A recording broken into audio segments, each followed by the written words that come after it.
Takimi i presidentit amerikan me mediat në zyrën ovale u shoqërua me tensione pasi korrespondentja e CNN, Kaithlyn Collins, këmbguli të merrte përgjigje lidhur me çështjen e shumë debatuar të Jeffrey Epstein. Sipas raportimit The Guardian, Collins vuri në dukje se përpjekjet e Trump për t'i paraqitur gjetjet në dosjet e fundit si problem vetëm për demokratët nuk përputhen me përmbajtjen e dokumenteve.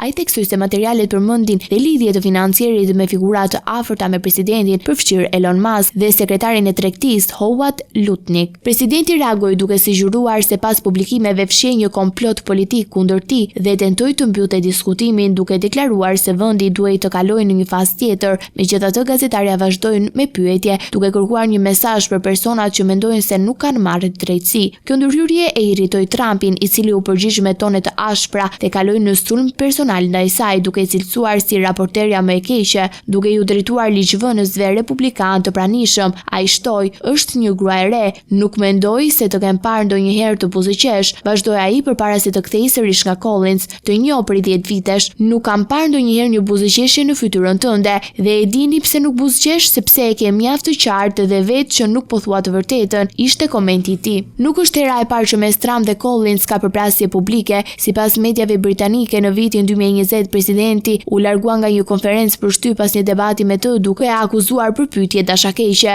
Ngjarja e fundit rikthe në vëmendje marrëdhëniet e tensionuara të Trump me median, sidomos kur përballen me çështje të ndjeshme si hetimi dhe dosjet që lidhen me Jeffrey Epstein.